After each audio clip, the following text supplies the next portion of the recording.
유치권에 대해서 네. 현황상 관리라고 하겠죠. 예. 현황상 관리 중에 오늘 일부러 유치권에 대해서 좀 설명을 할까 합니다. 자, 유치권은 일반적으로 우리가 법정 담보물건입니다. 법정 담보물건.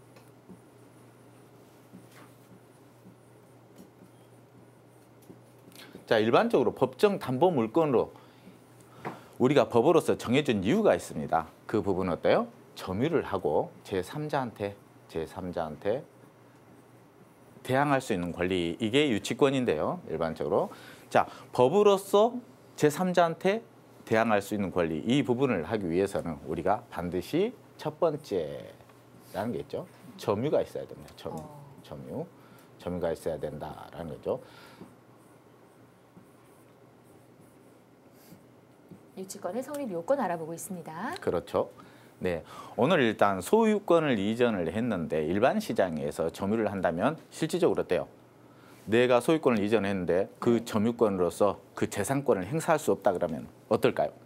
억울하죠. 예. 자, 오늘은 실질적으로 계약상에서 문제가 있는 우리 유치권, 점유를 하면서 제3자한테 대항할 수 있는 권리에 대해서 좀 설명을 할까 합니다. 네. 자, 아까 그랬죠? 법정 담보물건, 법으로서 담보물건으로 인정해 주는 거.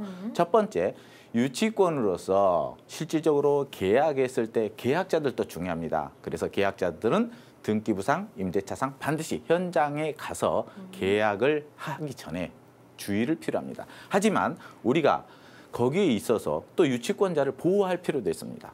계약을 해서 계약자도 중요하지만 이 유치권이라는 거 법정 담보물건으로서 인정을 해주는데 실질적으로 발생 배경을 우리가 설명할 필요가 있겠죠. 유치권의 발생 배경은 뭐냐? 실질적으로 토지 위에 건축주가 있습니다. 이 건축주 입장에서 공사 도급 계약을 맺습니다. 도급 계약. 그 도급 계약이라는 걸 맺어서 건축을 하게 되죠. 건설사에서.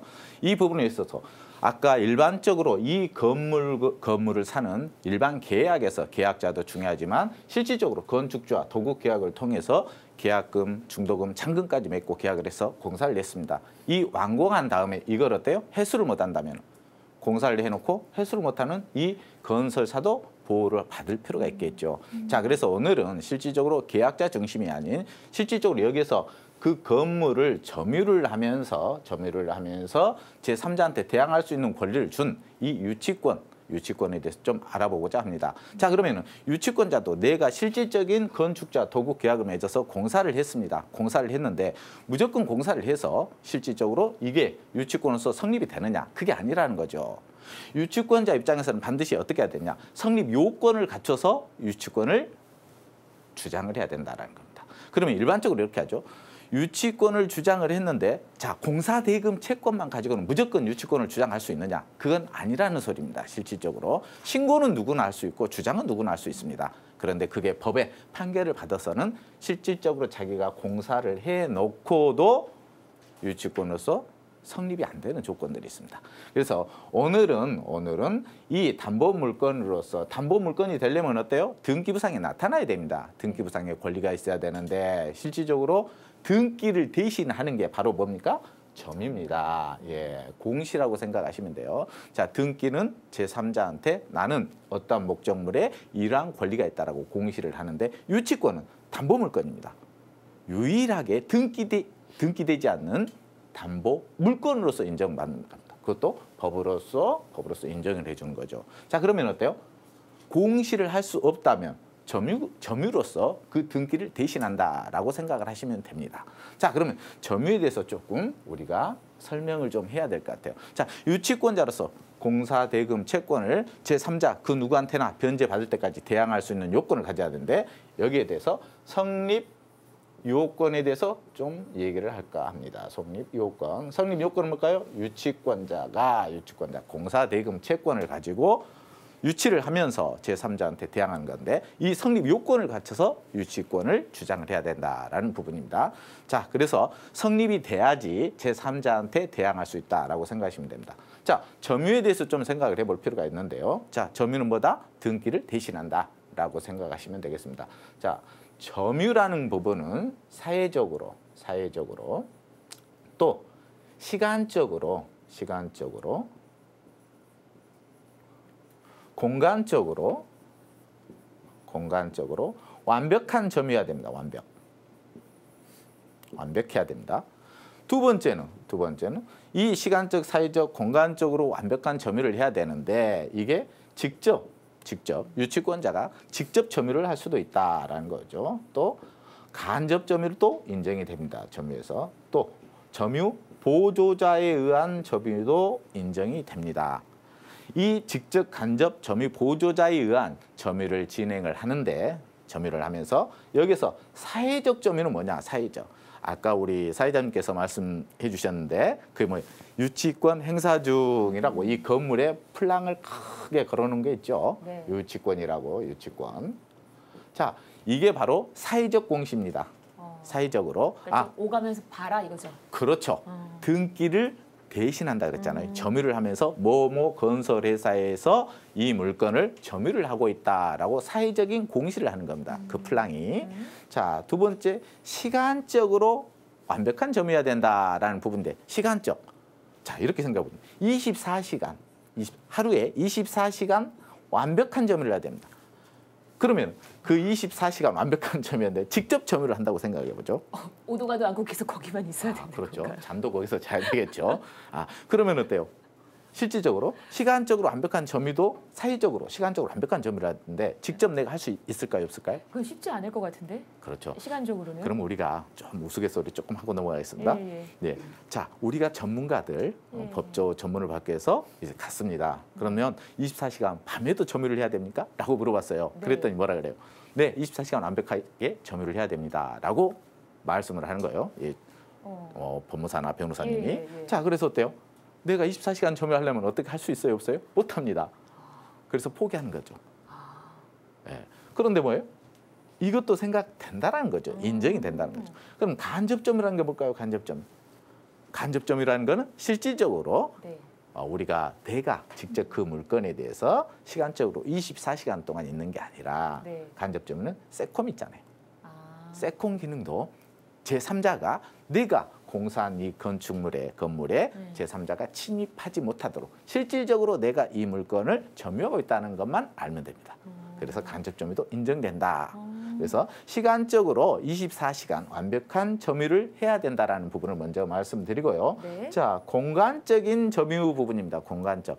자, 제가 이거 사례를 한번 얘기를 해드릴게요. 네. 이 물건에 이런 경매 물건, 실제로 지금 일반 시장인데 좀 이따가 경매 시장을 얘기할 텐데 먼저 말씀을 드리고 한번 가볼까 합니다.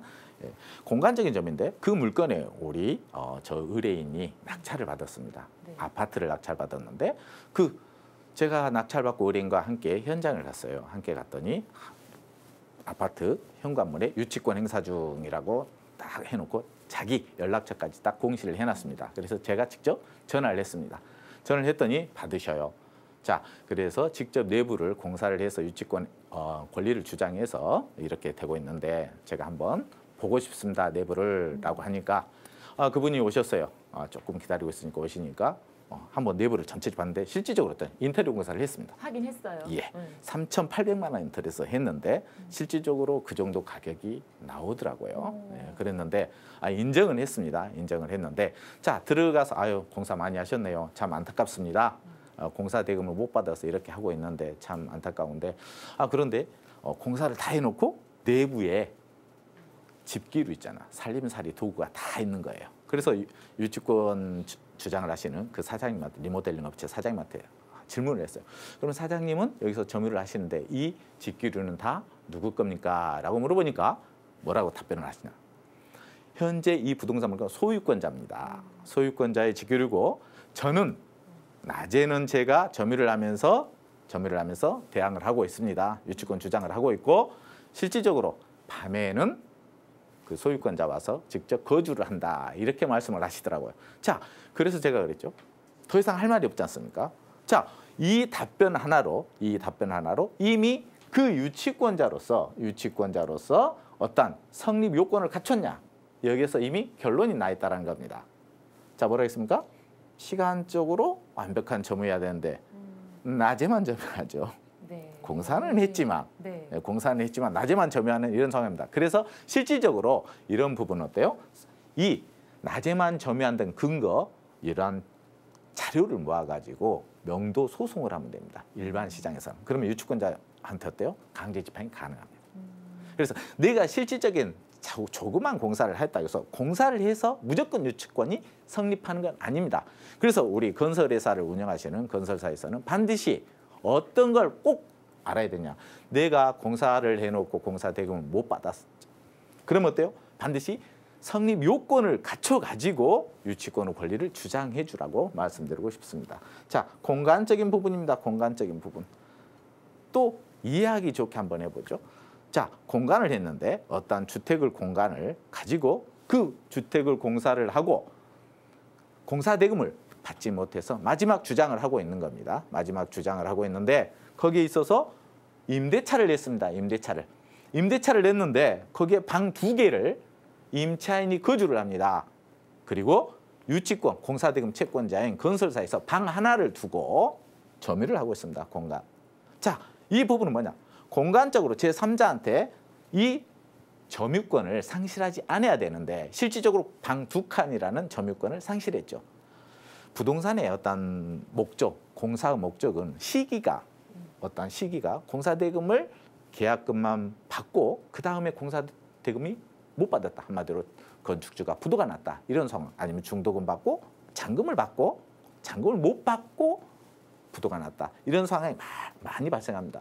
그러면 어떤 부동산이든 그 유치권을 행사하는 시점이 굉장히 문제가 되는데 뭐 어떤 권리관계에 있어서는 무궁무진하죠. 어떤 상황에서 발생하는가. 거기에 있어서 여러분이 성립 요건을 갖춰서 주장을 주셔야 된다는 겁니다. 그래서 공간적인 부분도 완벽한 공간이어야 된다는 걸 꼭 말씀드리면서 여러분과 두 번째 얘기를 좀 할까 합니다. 네.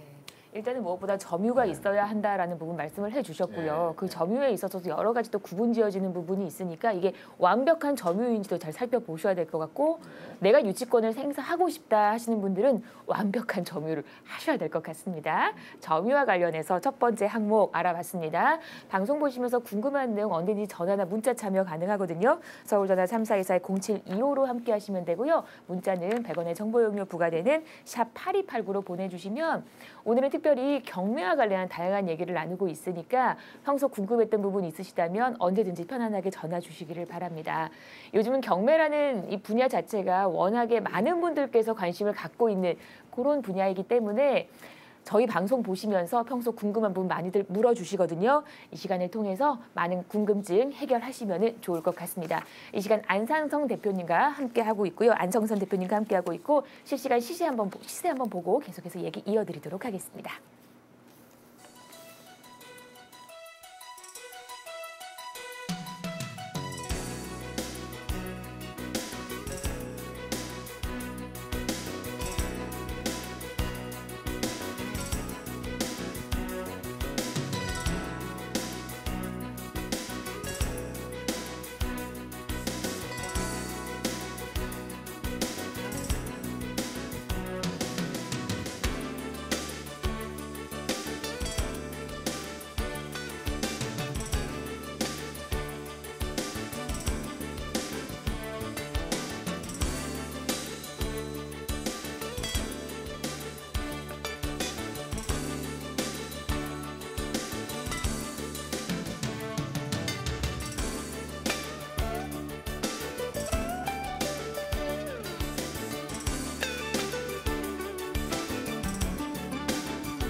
네, 이 시간 안성선 대표님과 경매와 관련한 얘기 나누고 있습니다. 유치권 말씀드리다가 저희 잠시 쉬어갔고요. 계속해서 얘기 이어드리도록 하겠습니다. 유치권이 성립되려면 어떤 요건들을 갖춰야 되느냐 계속해서 얘기 쭉 이어가 볼게요. 네, 아까 방금 얘기했듯이 점유에 대해서 얘기를 했습니다. 네. 그다음에 오늘은 두 번째 성립 요건을 갖추려면 도래기에 있어야 된다라는 부분입니다. 도래기라는 거는 아까 말씀드린 부분입니다. 이제 여기에 도급 계약을 맺습니다. 도급 계약. 그래서 금액이 나오고 그다음에 계약금과 중도금, 잔금이 나올 겁니다. 여기에서 뭐 특약을 적을 수도 있겠죠. 여기에 이제 건축주와 건설사 간의 이러한 계약, 도급 계약을 따라서 우리가 이루어지는데 문제는 여기입니다. 도래기에 있어야 된다라는데 아까 시점에 대해서 얘기했습니다. 이 건물 공사한 금액의 유치권자 입장에서 건설사에서는 건물을 지었는데 건축주가 계약금을 주고 부도가 나느냐, 중도금을 주고 부도가 나느냐, 잔금을 받고 잔금을 못 받고 이 물건이 부도가 났느냐, 문제가 여기에서 발생을 합니다. 부도가 안 나도 어때요? 건축주가 돈을 안 주면 여기에 이행을 하지 않으면 실질적으로 유치권이라는 권리를 행사할 수 있습니다. 여기에 따라서 도래기 부분을 좀 설명을 할까 하는데, 도래기는 예를 들어서 계약금은 받았습니다. 중도금 받았습니다. 이 금액의 토탈 예를 들어서 10억으로 간주해보죠. 10억으로. 이 10억으로 간주했는데 여기서 계약금 1억, 여기에 4억, 여기에 5억을 받는다고 가정을 하시죠. 자, 그러면 5억 부분이 언제였느냐? 8월 30일, 16년 8월 30일 날 잔금을 주기로 했습니다. 그런데 이 잔금 주기 전에, 받기 전에 예를 들어서 8월 2일입니다. 2일 날 건축주가 부도가 났습니다. 그래서 30일까지였대요? 갈 수가 없죠. 그러면 일반적으로 이렇게 생각하시면 돼요. 도래기라는 거는 현재 건설회사에서는 8월 30일까지 도래하도록까지 점유를 하면서 실질적으로 어때요? 공사를 하든 안 하든 점유를 유지를 해 주셔야 된다는 겁니다. 점유의 상실은 곧 뭐다? 유치권이 소멸된다라고 생각을 하시면 됩니다. 그러면 8월 30일까지 점유를 해야지 8월 30일 이후부터 유치권이라는 권리가 효력이 발생합니다. 자, 그래서 반드시 우리는 뭐냐? 유치권의 효력 발생은 도래기 시점이다라고 생각을 하시면 될 것 같습니다. 그래서 어떤 분은 어때요? 이제 유치권에 대해서 법원에 신고, 주장만 하고 나서 실질적으로 저기에서 점유를 포기를 하는 사람들도 있는데 반드시 어떠냐? 도래기부터 효력이 발생하고 도래기 이후도 지속적인 점유를 해 주셔야 된다는 부분입니다. 자, 세 번째 한번 봐볼까요? 결련성입니다. 우리 사회자님께서는 어때요? 결련성에 대해서는? 이게 무슨 표현인가요? 부동산에서의 결련성이라고 한다면? 그렇죠. 결련성이라는 건 그 부동산, 공사 물건입니다. 건설회사에서 공사한 물건에 반드시 결련 함께 연관되어 있어야 된다라고 생각하시면 되고 네. 또 공사 물건에 해당 물건이어야 됩니다. 해당 물건. 예. 이 부분입니다. 내가 공사하고 한 물건에 유치권이라는 권리를 행사를 해야지. 예를 들어서 채무자가 있습니다. 그 건축주가 있는데 건축주가 다른 물건이 있어요.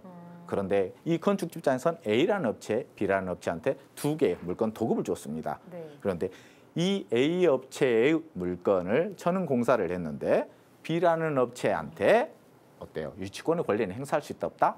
없다라는 겁니다.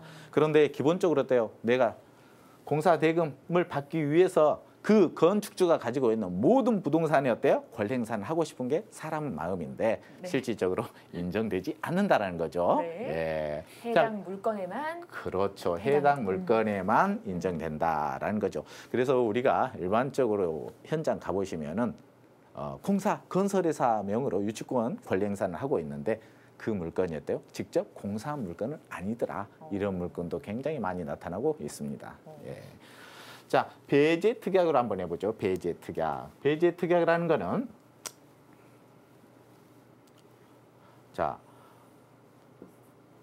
네 번째 항목 배제 특약까지 저희가 좀 알아봐야 될 것 같은데 예, 일단 유치권이 그러면은 설립되려면 여러 가지 지금 항목들이 포함이 돼야 되는 것 같거든요. 이게 이제 마지막 항목인 건가요? 그렇죠. 네. 네. 그러면은 일단은 배제 특약에서 좀 설명을 할까 합니다. 우리가 일반적으로 설명을 드리자면은 네. 자, 제가 계약금, 중도금까지 잔금 이제 공사 대금을 받았어요. 근데 잔금을 못 받았습니다.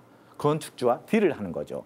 건축주 입장에서는 이 물건을 임대나 분양을 해서 이 물건을 활성화시켜야 되는데 실질적으로 이 물건 자체 임대 분양을 못 하고 있는 거죠. 왜죠? 건설회사에서 점유를 하면서 공사 대금을 주라고 요구를 하고 있습니다. 그래서 건축주 입장에서는 딜을 하는 겁니다. 등기부상의 권리나 임대차상의 권리로 제한을 하는 거죠. 자, 등기부상이 뭘까요?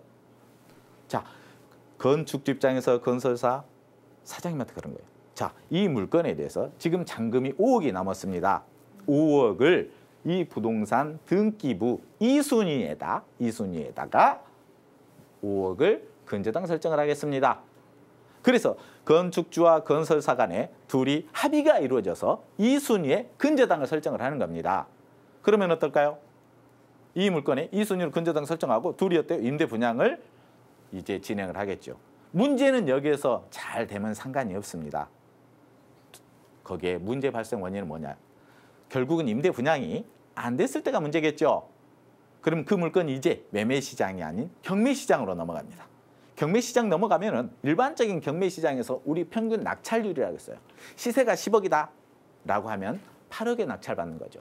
그런데 왜 이 물건에 실질적으로 우리가 일반 매매 시장이나 경매 시장이나 나오는 이유는 무엇 때문에 나오더라? 그 소유권자 입장에서는 어때요? 은행에 먼저 1순위로 대출을 받았다는 게 문제죠. 그래서 현재 건설회사한테도 잔금을 못 주고 있는 것이고 또 은행에 대출받은 그 은행에도 변제를 못하는 이유입니다. 자, 여기서 우리가 생각할 필요가 있습니다. 자, 그러면은 2순위로 근저당을 설정해서 건축주와 건설사 간에 합의가 이루어졌다라고 생각을 해보시죠. 이 물건이 이제 경매 시장으로 넘어갑니다. 경매 시장으로 넘어가면 권리하자가 발생하죠. 평균 낙찰 80% 낙찰된다고 생각하죠. 1순위는 은행권에 있다라는 거죠. 은행권에서 먼저 배당을 다 받아갑니다. 자, 2순위로 이 유치권자 입장에서는 2순위 근저당을 설정했습니다. 매각이 진행됩니다. 그러면 10억이었을 때 은행 대출 받고 자기까지 배당을 받을 수 있을 거다라고 생각을 하는데 한 번 유찰됩니다. 한 번 유찰되면 어때요? 1순위인 은행에서 다 배당을 받아가니까 이제 2순위로 설정한 이 유치권자 입장에서는 내 채권 회수를 못하겠구나라고 생각을 한 거죠.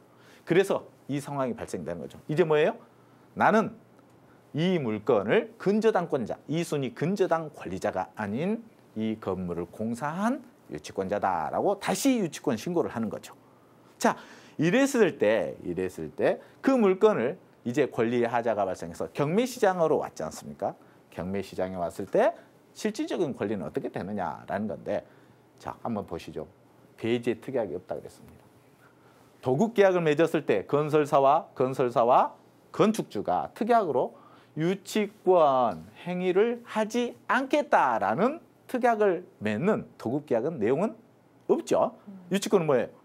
자, 공사대금 채권을 제3자 그 누구한테나 변제받을 때까지, 공사대금 채권을 변제받을 때까지 제3자한테 주장할 수 있는 권리. 이건데 유치권 행위를 하지 않겠다라는 건 뭐예요? 나는 공사대금을 변제 못 받아도 상관없다. 이거나 똑같지 않습니까? 그래서 특약에 배제 특약, 유치권 행위를 하지 않겠다는 건 안 나옵니다. 결국은 뭐냐? 이 유치권이라는 것, 유치권 권리를 아까 말한 2순위 근저당권으로 전환이 됐다는 거죠. 그래서 이미 나는 유치권자가 아니라 나는 근저당권자라고 배제 특약을 한 겁니다. 마찬가지로 등기부에 나타나는 것, 그 건축주와 합의를 통해서 전세권을 설정해 줄 수도 있죠. 자, 전세권을 2순위로 설정해 줄 테니까 그 물건에서 사용 수익하세요. 사용 수익하세요. 이렇게 갈 수도 있다는 거죠. 예. 그래서 또 아까 말한 등기부입니다. 임대차 상의 권리로 전환이 될 수도 있는 거죠. 이랬을 때는 이게 바로 배제 특약입니다. 그래서 유치권 물건을 우리가 어떤 물건을 접할 때는 반드시 어때요? 여기에 배제 특약 유무도 확인을 해 주셔야 됩니다. 이렇게 유치권의 성립 요건까지 알아봤습니다. 저희가 생방송으로 진행이 되기 때문에 더 긴 얘기를 나누고 싶지만 시간적인 한계가 있다라는 부분 말씀을 드리면서 혹시 이제 경매와 관련해서 궁금한 점 있으시다면 대표님과 직접 만날 수 있는 그런 자리가 있잖아요. 네. 세미나 좀 알려드릴까요? 네네네. 지금 현재 저희가 세미나를 하고 있습니다. 오늘도 방송 중에 오늘 성립 요건으로만 간단하게 말씀을 드렸어요. 네, 오늘 제가 경매나 이런 부분을 좀 못했는데 향후 지금 매일 세미나는 목요일 오후 2시에 이루어지고 있습니다. 자, 밑에 나와 있는 지금 방송 시청자 여러분께서 보고 계시는 그쪽으로 오시면 매주 한 번씩 세미나가 있습니다. 그래서 여기에 또 새로운 권리를 가지고 아니면 여러분과 실질적인 물건을 가지고 어떤 부분의 세미나 행사가 있으니까 많이 참여해 주시기 바랍니다. 서초동에서 여러분들 모십니다. 남부터미널역에 내리시면 되고요. 서울전화 3424-0725로 전화 주시면 우리 안성선 대표와 함께하는 경매와 관련한 무료 세미나 함께 얻어보실 수가 있겠습니다. 여러분은 지금 부동산 S라인 함께하고 계십니다.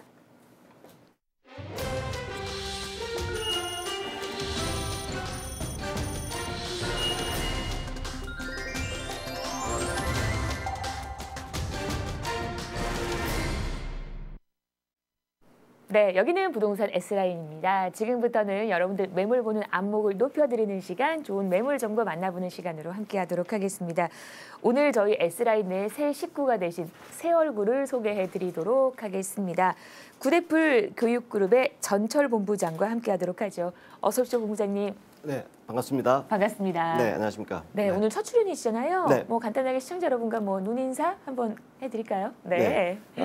지금 아주 휴가철이 때요. 네. 연일 그 폭염 경보가 계속 발령이 되고 있습니다. 네. 아무쪼록 그 시청자 여러분 건강에 유의하시고요. 네. 또 오늘은 제가 가지고 나온 매물은 쉼과 힐링을 하면서 운영 수익도 가져갈 수 있는 네. 상품 하나와 네. 요즘 뭐 매스컴에서 많이 나오고 있는 가성비, 가격 대비 성능이 좋은 상품 하나 두 가지를 가지고 여러분께 말씀드리도록 하겠고요. 네. 채널 고정해 주시기 바라겠습니다. 네, 오늘